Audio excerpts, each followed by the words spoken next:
Hello students, कैसे हो आप सभी। आज हम बात करने वाले हैं breathing and gases exchange.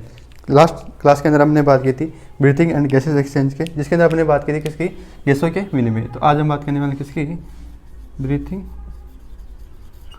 And gases exchange.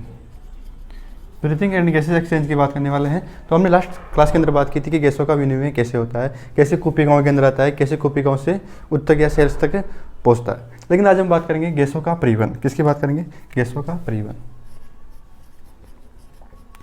गैसों का परिवहन, गैसों के परिवहन की बात करते हैं। तो जब हम गैसों के परिवहन की बात करते हैं तो हमारे पास मुख्यतः दो प्रकार की गैस आती है। एक आती है O2, एक आती है CO2। कि O2 का परिवहन कैसे होता है और CO2 का परिवहन कैसे होता है। तो सबसे पहले हम बात करेंगे किसकी, O2 के परिवहन की। तो हमारे पास आता है क्या, O2 का परिवहन। O2 के परिवहन की बात करते हैं तो इसका जो 97% भाग होता है वो किसकी सहायता से होता है, RBC की सहायता से। तो इसका जो 97% भाग होता है वो होता है RBC की सहायता से। केवल 3% जो होता है वह होता है प्लाज्मा की सहायता से। ठीक है, यानी कि 97% भाग जो होता है O2 का वह RBC की सहायता से परिवहन होता है। केवल 3% ही इसकी सहायता से होता है, प्लाज्मा की सहायता से होता है। ठीक है, अब इस O2 के परिवहन में अब क्या होगा, ये जो O2 है, इस O2 के परिवहन में हीमोग्लोबिन की जो अपनी महत्वपूर्ण भूमिका निभाता है। हीमोग्लोबिन जो होता है वह O2 के परिवहन में अपनी महत्वपूर्ण भूमिका निभाता है। अब वो कैसे निभाता है अपन इसकी बात करते हैं। तो अब हम बात करते हैं किसकी, हीमोग्लोबिन की। ठीक है, तो अब हम बात करते हैं किसकी, हीमोग्लोबिन की। ठीक है, हीमोग्लोबिन की बात करते हैं। इसकी हम बात करेंगे किसकी, बंधुता की। ठीक है, तो हीमोग्लोबिन की बंधुता जो होती है वह O2 के साथ भी होती है तो CO2 के साथ भी होती है। यानी कि हीमोग्लोबिन जो होता है वह ऑक्सीजन के साथ भी जुड़ सकता है तो CO2 के साथ भी जुड़ सकता है। लेकिन वह कब O2 के साथ जुड़ेगा, कब CO2 के साथ जुड़ेगा, हम इसी को आगे की प्रोसेस में समझने वाले हैं। ठीक है, जब हीमोग्लोबिन ऑक्सीजन के साथ जुड़ता है तो इसको बोलते हैं ऑक्सी हीमोग्लोबिन। क्या बोलते हैं इसको, ऑक्सी हीमोग्लोबिन। Oxy haemoglobin. लेकिन जब भी यह हीमोग्लोबिन CO2 के साथ जुड़ता है तो इसको बोलते हैं कार्बिनो हीमोग्लोबिन। ठीक है, क्या बोलते हैं कि जब यह हीमोग्लोबिन ऑक्सीजन के साथ जुड़ता है तो इसको बोलते हैं ऑक्सी हीमोग्लोबिन। लेकिन जब यही हीमोग्लोबिन CO2 के साथ जुड़ता है तो इसको बोलते हैं कार्बिनो हीमोग्लोबिन। ठीक है, तो अब ये हीमोग्लोबिन O2 के साथ कैसे जुड़ता है, CO2 के साथ कैसे जुड़ता है, अब हम इसको आगे की प्रोसेस में पढ़ेंगे। सबसे पहले हम बात करें O2 के परिवहन की। तो यहाँ पे हम किसकी बात करेंगे कि O2 के साथ। फिर अब हम जब CO2 के परिवहन की बात करेंगे तो हीमोग्लोबिन का CO2 के साथ जुड़ना को हम वहाँ पे समझ लेंगे। ठीक है, अब हम क्या करने वाले हैं कि हीमोग्लोबिन की जो बंधुता होती है O2 और CO2 की, यह कब O2 से हीमोग्लोबिन जुड़ेगा और कब CO2 से हीमोग्लोबिन जुड़ेगा, इसको अब हम एक डायग्राम की सहायता से समझ लेंगे। यहीं पे हम एक ही डायग्राम के अंदर क्या करेंगे, O2 के हीमोग्लोबिन से बंधुता और CO2 के हीमोग्लोबिन से बंधुता को समझ लेंगे। ठीक है, तो हम एक रफली डायग्राम बना लेते हैं। क्या रफली डायग्राम बनाते हैं, ये होती है कूपिका। ठीक है, ये होती है कूपिका। ठीक है, कूपिका से क्या होता है कि जो पुष्य शिरा होती है ये ब्लड लेके जाती है कहाँ पे, हार्ट के अंदर। कहाँ पे लेके जाएगी, हार्ट के अंदर। ठीक है, कहाँ पे लेके जाएगी, ये हार्ट के अंदर। हार्ट के 4 चैम्बर होते हैं। ठीक है, पूरा पढ़ी रखा आपने। ठीक है, यहाँ से जो ये ब्लड जाएगा ये जाएगा कहाँ पे, उत्तक के अंदर। कहाँ पे जाएगा ये, उत्तक में। कहाँ पे जाएगा ये, यहाँ पे सेल्स के अंदर। कहाँ पे चला जाएगा ये, सेल्स के अंदर चला जाएगा। ठीक है, अब यहाँ से क्या होगा, जो डीऑक्सीजनेटेड ब्लड होगा वो कहाँ पे जाएगा, यहाँ पे क्या होगा, ये डीऑक्सीजनेटेड ब्लड है, ये कहाँ पे जाएगा, राइट आर्टरी। और राइट आर्टरी से कहाँ पे जाएगा ये, राइट वेंट्रिकल वापस तो कहाँ पे ले जाएगी, कूपिका के अंदर ले जाएगी। अब हमने लास्ट क्लास के अंदर भी इस डायग्राम की बात की थी। इस डायग्राम की सहायता से हमने समझा था कि आंशिक दाब, PO2 का आंशिक दाब और PCO2 का आंशिक दाब। लेकिन आज हम बात करने वाले हैं कि जो गैसों का परिवहन होता है वह कैसे होता है। ठीक है, किसके आधार पर होता है। लेकिन उसके अंदर भी मुख्यतः यह समझना होता है कि हीमोग्लोबिन जो होता है वह O2 और CO2 का परिवहन किस रूप से करता है और कहाँ पे हीमोग्लोबिन जो होता है ऑक्सीजन से जुड़ेगा, कहाँ पे ऑक्सीजन से हटेगा, कहाँ पे CO2 से जुड़ेगा और कहाँ पे CO2 से हटेगा और किस आधार पर हटता है। ठीक है, तो यहाँ पे क्या होता है कि हीमोग्लोबिन होता है। हीमोग्लोबिन जो होता है ब्लड के अंदर होता है। ठीक है, इसके अलावा क्या होता है कि हीमोग्लोबिन की O2 से जो बंधुता होती है, एक हीमोग्लोबिन, एक हीमोग्लोबिन, यहाँ पे लिख देता हूँ, एक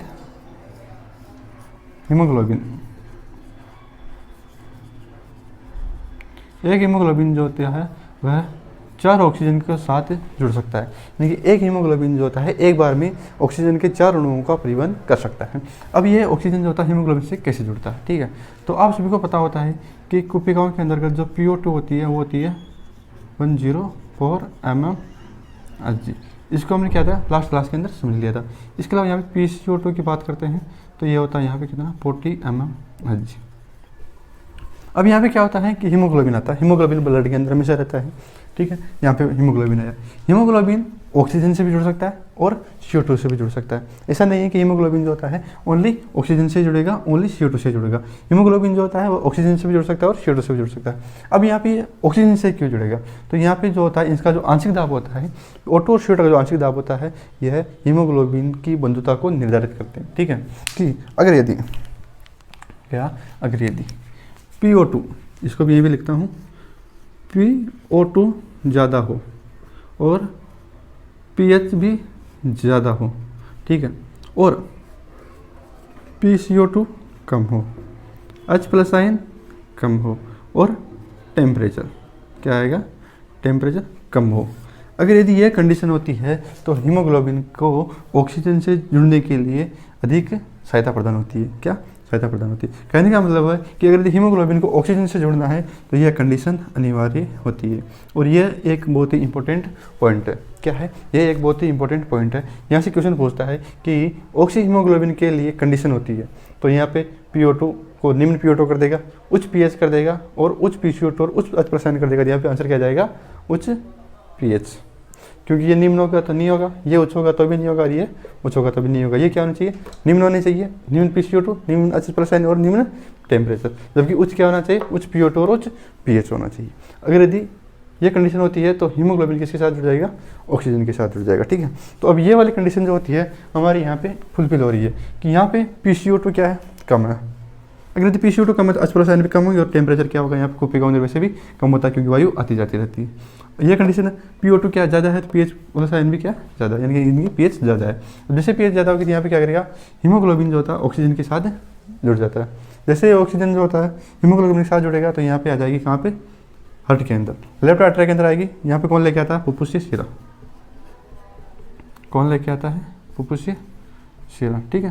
फुफ्फुसीय शिरा कहाँ पे लाएगी, लेफ्ट आर्टरी। लेफ्ट आर्टरी जो होता है किसको लेके जाएगा, लेफ्ट वेंट्रिकल। अब लेफ्ट वेंट्रिकल से ब्लड जो होता है ये ऑक्सीजनेटेड ब्लड होता है। जो रेड रेड पार्ट दिखाया गया है ये क्या होता है, ऑक्सीजनेटेड ब्लड होता है, क्योंकि इसके अंदर क्या होती है, ऑक्सीजन होती है। अब हीमोग्लोबिन इस ब्लड यानी कि जो ब्लड है कहाँ पे आएगा, सेल्स के अंदर आ जाएगा। क्या आ जाएगा, सेल्स, यानी कि ऊतक के अंदर आ जाएगा। अब जैसे ही ऊतक के अंदर आता है तो यहाँ पे क्या होता है, O2 और CO2 का आदान प्रदान होता है। ये कौन सा ब्लड है, ऑक्सीजनेटेड ब्लड है। ये कौन सा ब्लड है, डीऑक्सीजनेटेड ब्लड है। यहाँ से कौन लेके आ रहा है, हीमोग्लोबिन। यहाँ पे क्या है, O2 ज़्यादा है। अब यहाँ पे जैसे ही आएगा यहाँ पे क्या होता है कि कोशिकाओं में क्या होती है, CO2 उत्पन्न होती है। यहाँ पे क्या होती है, सेल्स जो है यहाँ पे CO2 उत्पन्न होती है, ठीक है। अब यहाँ पे CO2 उत्पन्न होगी तो क्या होता है, यहाँ का हमारे को पता है कि PCO2 जो होता है वो होता है 45 mmHg, जबकि PO2 जो होता है वो होता है कितना, 40 mmHg। यानी कि यहाँ पे ऑक्सीजन की तुलना में CO2 क्या हो गई, ज़्यादा हो गई। अब जब O2 की तुलना में CO2 ज़्यादा हो गई तो हीमोग्लोबिन किसके साथ जुड़ना पसंद करेगा, किसके साथ जुड़ना पसंद करेगा, CO2 के साथ जुड़ना पसंद करेगा, ठीक है। तो अब यहाँ पे क्या होगा कि ऑक्सीजन जो है अब हीमोग्लोबिन से अलग हो जाएगी। यानी कि यहाँ पे तो क्या हुआ था कि हीमोग्लोबिन ऑक्सीजन के साथ जुड़ा था। अब यहाँ पे क्या होगा कि हीमोग्लोबिन जो ऑक्सीजन के साथ अलग हो जाएगा, यानी कि ऑक्सीजन से क्या हो जाएगा, अलग हो जाएगा। तो यहाँ पे क्या होगा, ऑक्सीजन जो है ऑक्सी हीमोग्लोबिन का वियोजन होगा, ठीक है। यहाँ पे क्या होगा, ऑक्सी हीमोग्लोबिन का वियोजन हो जाएगा। इस वाले पार्ट में क्या होगा, ऑक्सी हीमोग्लोबिन का वियोजन। यहाँ पे क्या होगा, ऑक्सी हीमोग्लोबिन का वियोजन हो जाता है।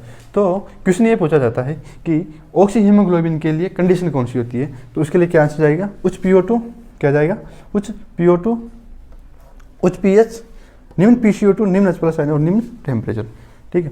अब ऑक्सी हीमोग्लोबिन के वियोजन के लिए कौन सी कंडीशन आती है, तो हम इसको भी समझ लेते हैं क्योंकि ये भी बहुत इंपॉर्टेंट है। तो इसका उल्टा हो जाएगा, क्या होगा, PO2 कम, pH कम, PCO2 उच्च, ठीक है, और H+ आयन उच्च और टेम्परेचर क्या होना चाहिए, उच्च। यानी कि इस कंडीशन का बिल्कुल विपरीत क्या हो जाएगा ऑक्सी हीमोग्लोबिन के विभाजन के। तो ये भी एक इंपॉर्टेंट पॉइंट है कि ऑक्सी हीमोग्लोबिन के लिए कौन सी कंडीशन है और ऑक्सी हीमोग्लोबिन के विभाजन के लिए क्या कंडीशन आती है। नीट के अंदर बहुत बार ये क्वेश्चन पूछा जाता है और पूछा जा चुका है और आगे भी पूछा जा सकता है, ठीक है। तो इन दोनों पॉइंट को यहाँ पे ध्यान रखने की जरूरत होती है। अब इसी से हम क्या करेंगे, ऑक्सीजन जो है हीमोग्लोबिन के साथ जुड़ गया, ठीक है। अब यहाँ पे जैसे ऑक्सीजन क्या हुआ, हीमोग्लोबिन के साथ जुड़ा, तो हीमोग्लोबिन यहाँ पे क्या हुआ, अलग हो गया। अब यहाँ पे जैसे हीमोग्लोबिन अलग हुआ तो यहाँ पे CO2 ज़्यादा है, यानी कि CO2 ज़्यादा है। तो अब क्या करेगा, हीमोग्लोबिन जो है CO2 के साथ अपनी बंधुता बना लेगा। कि हीमोग्लोबिन क्या होता है, दोखला होता है, ये किसी के भी साथ जुड़ सकता है, O2 के साथ जुड़ सकता है, CO2 के साथ भी जुड़ सकता है, यानी कि किसी एक का साथ नहीं देता है। अगर यदि O2 ज़्यादा है तो O2 के साथ जुड़ जाएगा, CO2 ज़्यादा है तो CO2 के साथ जुड़ जाएगा। तो यहाँ पे क्या होता है कि अब यहाँ पे CO2 ज़्यादा हो गई तो O2 का साथ इसने छोड़ दिया, यानी कि हीमोग्लोबिन जो है उसने O2 का साथ छोड़ दिया। तो अब हम क्या करेंगे, यहाँ पे हीमोग्लोबिन जो है CO2 के साथ जुड़ जाएगी, ठीक है। यानी कि अब यहाँ पे क्या बन जाएगा, कार्बमिनो हीमोग्लोबिन, ठीक है।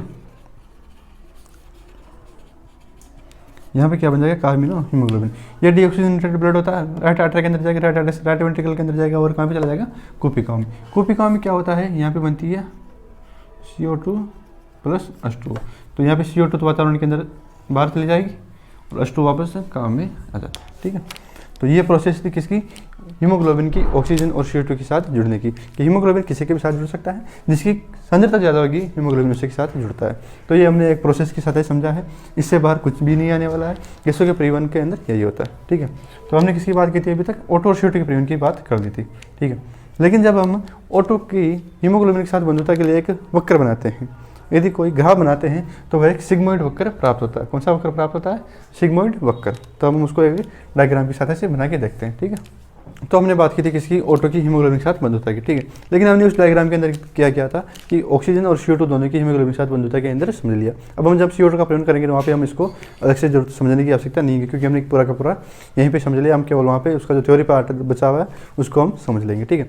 लेकिन अब क्या होता है कि हीमोग्लोबिन जब ऑक्सीजन के साथ बनता है तो हम इसके लिए एक ग्राफ बनाते हैं। वह जो ग्राफ बनता है वो सिग्मोइड वक्र प्राप्त होता है, ठीक है। कौन सा वक्र प्राप्त होता है, सिग्मोइड वक्र प्राप्त होता है, जो कि एनसीईआरटी के अंदर दिया गया है। हम भी उसको एक बार क्या करेंगे, समझ के लिख लेंगे और उसको हम समझ लेंगे कि इसके अंतर्गत कैसा ग्राफ इसलिए क्यों बना है, ठीक है।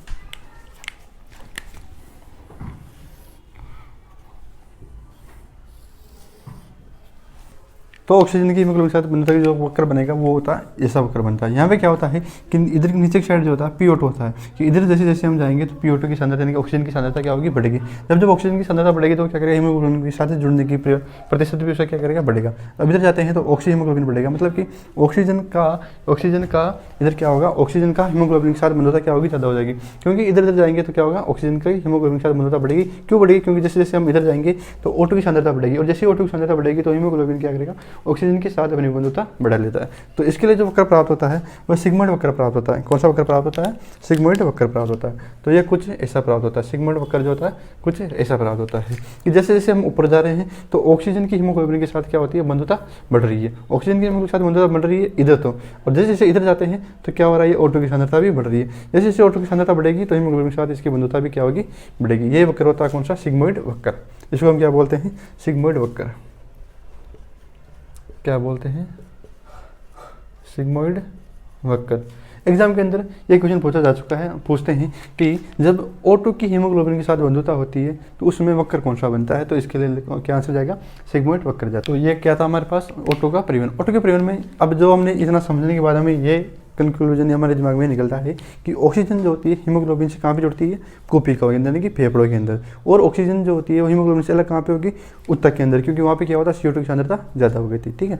इसके अलावा अगर यदि 100 ml ब्लड ऊतक के अंदर पहुँचता है, कितना 100, यानी कि 100 ml अगर यदि 100 ml ब्लड है ऊतक के अंदर पहुँचता है तो वहाँ पर ओनली 5 ml O2 ही ऊतक को प्राप्त होती है। ये भी क्वेश्चन बहुत बार पूछा गया है, इंपॉर्टेंट क्वेश्चन है कि अगर यदि 100 ml ब्लड ऊतक तक पहुंचता है तो वहाँ पे ऊतक को O2 कितनी मिलती है, तो कितनी मिलेगी, 5 ml, ठीक है। तो यहाँ पे ये बात होती है किसकी, O2 के परिवहन की कंप्लीट। अब हम बात करेंगे CO2 के परिवहन की।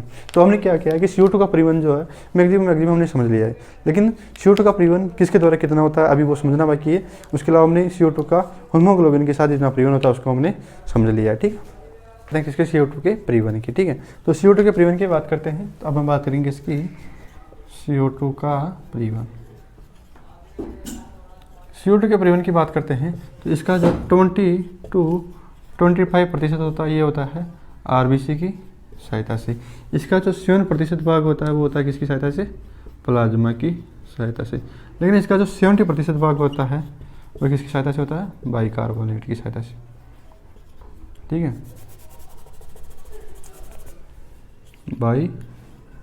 बाइकार्बोनेट।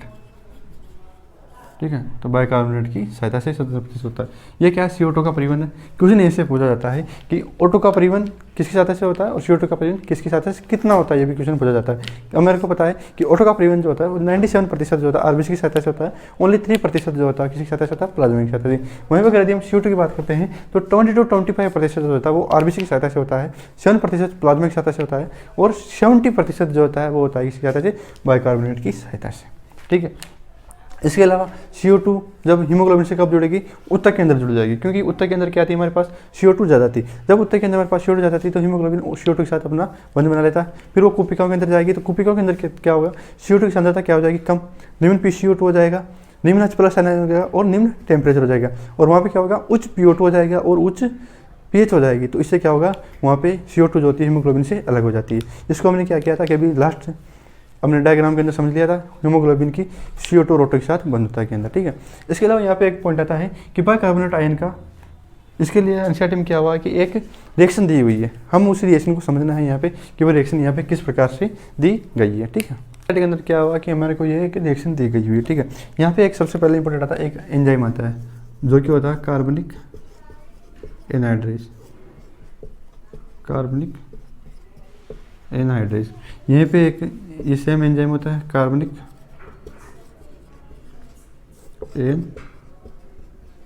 एनहाइड्रेज। ठीक है, कार्बनिक एनहाइड्रेज जो होता है इस प्रोसेस को दोनों दिशाओं के अंदर संपन्न कर लेता है। ठीक है, ये होता है हमारे पास बाइकार्बोनेट। सबसे पहले क्या होता है कि ये होता है हमारे पास उत्तक के अंदर, उत्तक के अंतर्गत क्या होता है कि PCO2 ज़्यादा होगी, PCO2 क्या होगी, ज़्यादा होगी, तो वो क्या होगी, RBC के अंदर यानी कि रक्त के अंदर चली जाएगी। जैसे वो ब्लड के अंदर जाएगी तो किसके अंदर कन्वर्ट हो जाएगी, बाइकार्बोनेट प्लस H+ आयन के अंदर। ठीक है, यानी कि CO2 का परिवहन किसके रूप में हो रहा है, बाइकार्बोनेट।